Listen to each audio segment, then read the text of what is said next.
सर्दियों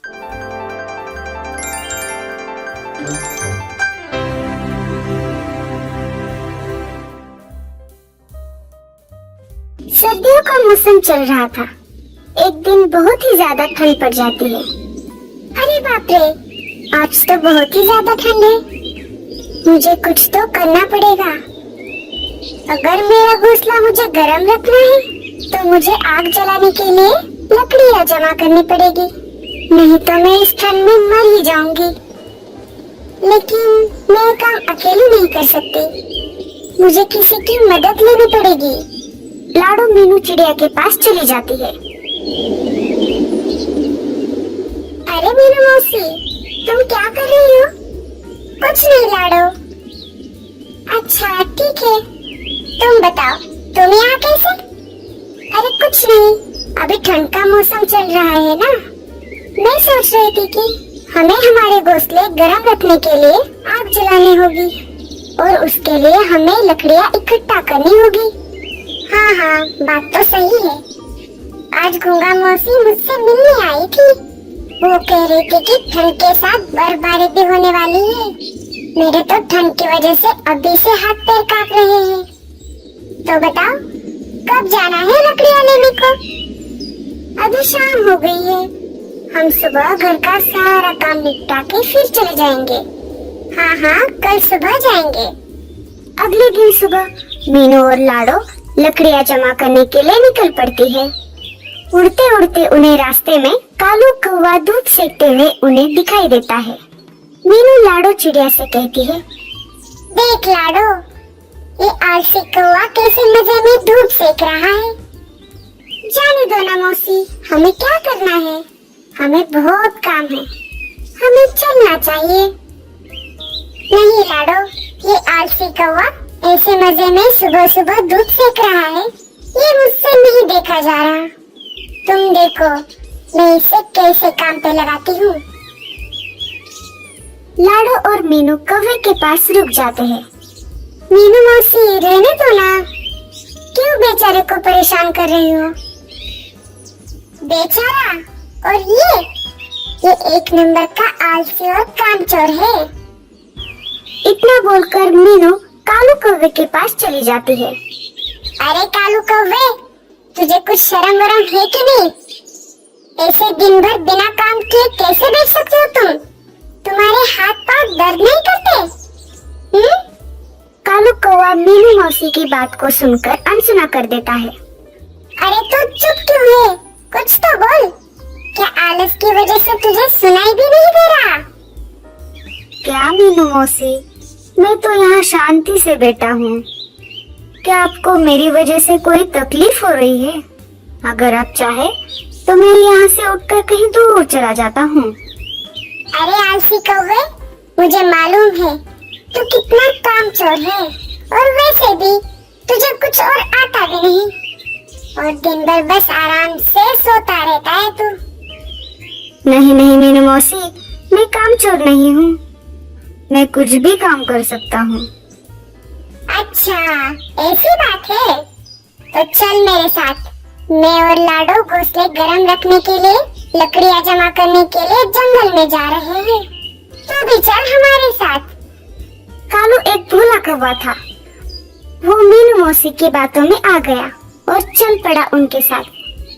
हाँ चलो, मैं तैयार हूँ।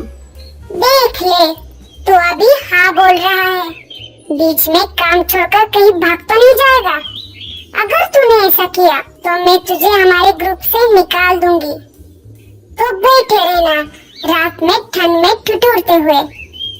नहीं मौसी, मैं आ रहा हूँ ना तुम्हारे साथ। ये मीनू मौसी भी ना किसी को भी अपनी बातों में फंसा लेती है और अपना काम करवा लेती है। लाडो, मीनू मौसी और कौवा तीनों जंगल की तरफ निकल पड़ते हैं। थोड़ी दूर जाते ही लाडो को जमीन पर कुछ लकड़ियाँ दिखाई देती है। चलो हम यहाँ से एक एक लकड़ी उठा लेते हैं। तीनों एक एक लकड़ी उठाकर लाडो चिड़िया के घोंसले की तरफ निकल पड़ते हैं। तीनों लाडो चिड़िया के घोंसले के पास आ जाते हैं। तभी मीनू चिड़िया लाडो से कहती है, लाडो तुम्हारा घोंसला तो बहुत छोटा है।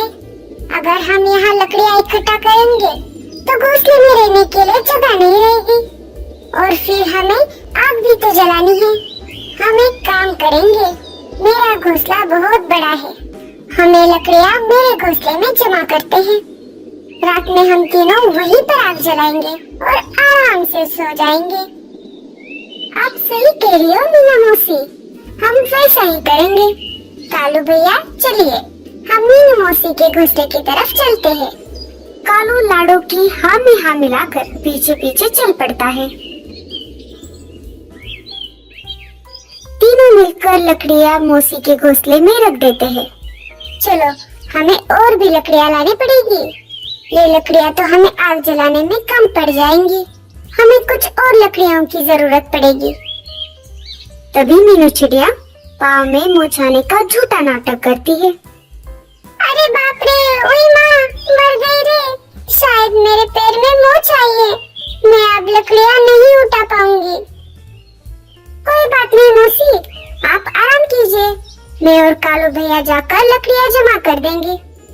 इतना बोलकर लाडू और कालू वहाँ से लकड़ियाँ लाने के लिए उड़ जाते हैं। दिन भर दोनों लकड़ियाँ जमा कर रहे थे। ऐसा करते करते मीनू मौसी के घर में लकड़ियों का ढेर लग जाता है। अरे वाह, इसे कहते हैं सुकून की जिंदगी।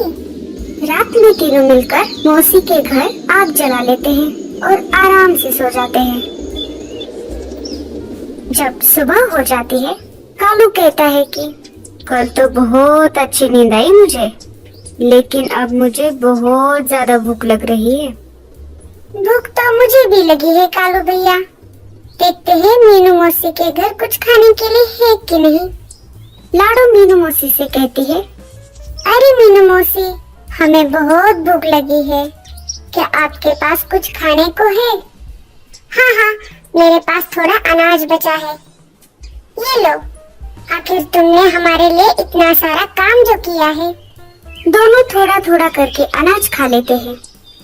खाना खाने के बाद लाडो कालू से कहती है, चलो कालू भैया, हमें और लकड़ियाँ जमा करनी होगी। तभी मौसी उन दोनों को रोक लेती है और कहती है, लाडो तुम एक काम करो, तुम लकड़ियों की बजाय अनाज जमा करो, घर में सिर्फ थोड़ा ही अनाज बचा है। अगर मैं अकेली होती तो अनाज बच जाता, लेकिन अब हम तीन हैं, इसलिए हमें और अनाज चाहिए। आप सही कह रही हो मौसी, मैं और कालू भैया अभी निकलते हैं। दोनों अनाज लेने के लिए निकल पड़ते हैं। उधर लाडो और कालू मेहनत कर रहे थे और इधर मतलबी मीनू मौसी मजे से अपने घोंसले के बाहर धूप सेकते हुए बैठी थी। ये सर्दियाँ कितनी अच्छी होती है, रात में आग जलाओ और दिन में मस्त धूप सेको। ये दोनों अनाज लेकर वापस आए, तब तक मुझे घर का दरवाजा अंदर से बंद कर लेना चाहिए। मैंने उन दोनों से झूठ कहा है कि अनाज खत्म हुआ है, लेकिन ऐसा नहीं है, मैंने बहुत सारा अनाज पहले से ही जमा करके रखा हुआ है। अब मेरे पास रात में आग जलाने के लिए लकड़ियाँ भी बहुत है। मेरी पूरी सर्दियाँ ऐसे ही मस्त निकल जाएंगी। इधर लाडू और कालू अनाज ढूंढते ढूंढते बहुत दूर तक आ जाते हैं और उन्हें वापस आते आते रात हो जाती है और इधर मीनू मौसी घर का दरवाजा बंद कर देती है। रात हो जाती है और दोनों मीनू मौसी के घर के बाहर आ जाते हैं। लाडू घर का दरवाजा खटखटाती है। मीनू मौसी, ओ मीनू मौसी, दरवाजा खोलिए, हम हैं। शायद मौसी सो गई है, मैं देखता हूँ। अरे मौसी, जल्द दरवाजा खोलिए, बाहर बहुत ठंड है। अगर तुम थोड़ी देर दरवाजा नहीं खोलोगी तो हम यहीं पर जम जाएंगे। मीनू मौसी को उन दोनों की आवाज सुनाई दे रही थी, लेकिन मतलबी मीनू मौसी ने दरवाजा नहीं खोला। वो चुपचाप अपने घोंसले में सोती रही। कालू भैया, शायद मीनू मौसी सो गई है। चलो हम मेरे घोंसले में चलते हैं। मेरे घोंसले में थोड़ी लकड़ियाँ पड़ी है, हम आज रात वही लकड़ियाँ जलाकर सो जाएंगे। हाँ हाँ, चलो चलो। थोड़ी देर बाद मीनू खिड़की से झांक कर देखती है। मुझे लगता है शायद वो दोनों चले गए होंगे। मैं अब अकेले ही आग जला देती हूँ। मीनू मौसी आग जला देती है। अरे बाप रे, आज तो बहुत ही ज्यादा ठंड है। मुझे और ज्यादा लकड़ियाँ जलानी पड़ेगी। मेरे पास तो बहुत ज्यादा लकड़ियाँ हैं। मीनू मौसी लकड़ियों के ढेर को खींचने लगती है। तभी लकड़ियों का ढेर खिसक कर आग में आ जाता है और वो लकड़ियाँ भी आग पकड़ लेती है। अरे ये क्या हो गया? कोई मुझे बचाओ। लाडो, कालू, कहाँ हो तुम दोनों? अरे कालू भैया, ये तो मौसी की आवाज लग रही है। मुझे लगता है वो मुसीबत में है। हमें जाकर देखना होगा। जैसे ही वो दोनों मौसी के घोंसले के बाहर आ जाते हैं तो देखते हैं कि घोंसले की चारों तरफ आग लगी होती है। कालू हिम्मत और बहादुरी से दरवाजा तोड़ देता है और मौसी को आग से बाहर निकाल लेता है। मौसी के पंखों को आग लग चुकी होती है। तभी कालू कौवा मीनू मौसी को पास वाले तालाब में छोड़ देता है। मौसी की जान बच जाती है। मौसी पानी से बाहर आ जाती है और कालू कौवे को कहती है, मुझे माफ कर दो, मैं मतलबी हो गई थी। पाँव में मोच आई है। ये मैंने झूठ कहा आप दोनों से और सारा काम तुम दोनों से करवाया।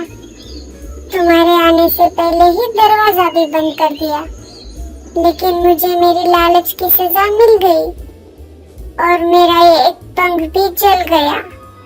मीनू मौसी को अपनी गलती की सजा मिल चुकी थी।